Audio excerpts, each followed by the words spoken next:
Doctor Yunus আর সেনাপ্রধান কিংবা যে যাই বলুক, আমরা করিডোর বা কোনো বিদেশি কোনো সংস্থার কাছে কোনো কিছু দিতে হলে আমরা একজন মানুষকে বিশ্বাস করি। সেটা হচ্ছে বেগম খালেদা জিয়া। বেগম খালেদা জিয়ার মতামত নিয়ে যদি মনে করে যে না এটা ঠিক আছে, যেহেতু এটা নিয়ে একটা তৈরি হয়েছে। আমি নিজেও করিডোর সম্পর্কে কিছুই জানি না যে ইউনূস আসলে কোন শর্তে কাকে দিতে চাচ্ছে। ইউনূস যদি কোনো দেশের কোনো বিদেশি শক্তির হয়ে যদি কাজ করতে চায়, আরে ভাই রাতারাতি ইউনূসের বিরুদ্ধে দাঁড়াবো আমরা। যেহেতু এটা নিয়ে একটা বিতর্ক তৈরি হয়েছে, আমি মনে করি এর মধ্যস্থকারী হিসাবে খালেদা জিয়াকে রাখা যাইতে পারে এবং বেগম খালেদা জিয়া যেটা বলবে সেটাই হবে।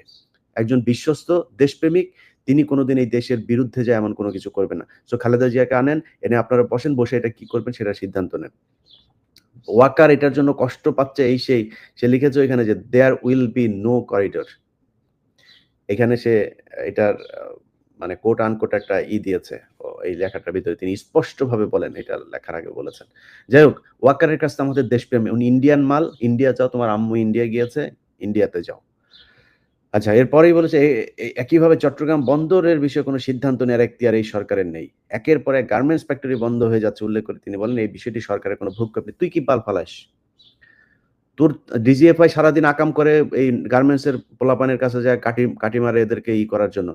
ওই বিভিন্ন কারখানাগুলো নষ্ট হয়ে যাওয়ার পেছনে তোর লোক দায়ী। তুই করছিস। ওই যে গাজীপুর এলাকায় এক ডিজিএফআই একটারে দিয়ে রাখছে। ব্রিগেডিয়ার জেনারেল একজন। এটা ছিল আত্মীয়। ওই সিলেটের ওই যে এক আছে না? ওই যে মাগুর একটা আছে না আপনার লন্ডনে? পৌরসভার মেয়র বা কিছু একটা ছিল। তার আত্মীয়। তার সাথে ছবি-টবিও আছে। আমার কাছে আছে ওগুলো। তারে নিয়ে এসে দিয়েছে। তো এরা তো সারাক্ষণ এই গুটিবাজি করে। গুটিবাজি করে অস্থিরতা করে। এখন আজকে সে এখানে বলেছে যে এটা করছে। তোমারে ম্যাজিস্ট্রেসি পাওয়ার দেওয়া হয়েছে না, তুমি সরকার। সরকারের পার্ট তো তুমিও। তোমার সরকার তো সেই দায়িত্ব দিয়েছে। তুই ওখানে না যা, তুই এনে গুটিবাজি করিস সারাদিন ভারতের সাথে। তোর বউর ফোন দিয়া তুই সারাদিন শেখ হাসিনার সাথে আলাপ মারিস কেন? তোর ওই জন্য তোর সেনাপ্রধান বানানো হয়েছে নাকি?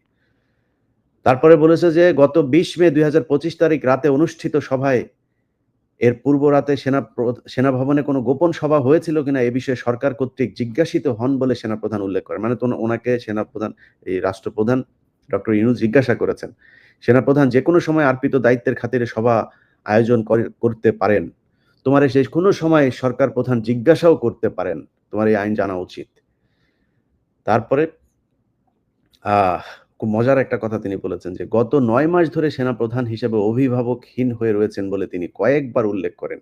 এ বিষয়ে তিনি বলেন যে তিনি একটি চাতক পাখির মতো একটি নির্বাচিত রাজনৈতিক সরকারের জন্য রাজনৈতিক নেতাদের দিকে তাকিয়ে আছেন। একটি নির্বাচিত সরকার সেনাবাহিনীর জন্য অভিভাবক হিসেবে দায়িত্ব পালন করবে।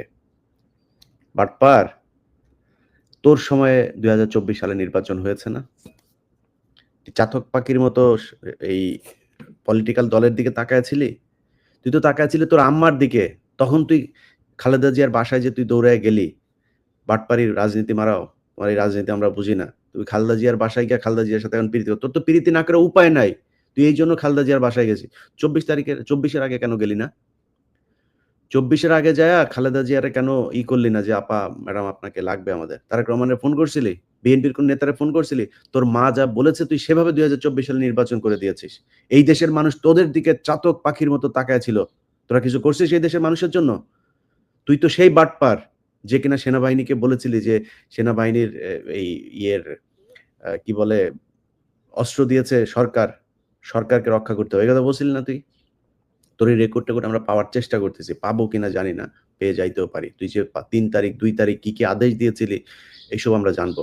তুই যখন কিনা এই ব্ল্যাক আউট করে পোলাপানরা যে হত্যা করা হইলো, তুই কই ছিলি তখন? তোর তখন উদ্বিগ্ন হইস নাই তুই এতগুলি মানুষরে যে মারলো? তুই আর তোর বিডিআর এর লোকজনের দিয়া তুই করছিস, গুলি করাইছিস মানুষকে। তো সেনাবাহিনীর লোক দিয়া গুলি করে ৫ তারিখ সকালেও তুই গুলি করাইছিস। তুই তো সেই বাটপার। তুই এখন আসছিস চাতক পাখির মতো রাজনৈতিক দল ইলেকশন করবে সেটার জন্য তাকায়। মানে যদি একটা নির্বাচিত সরকার আসে ইউনূসকে এখান থেকে সরায় দেয়, তাইলে তোমার সুবিধা হবে গুটিবাজি করতে, তাই না? এইজন্য এখন নির্বাচিত সরকারের তাড়াতাড়ি আনার জন্য চেষ্টা পায়তারা করতেছো। সব লোকজনের কিনে নিয়া এখন তাদেরকে দিয়ে করতেছো।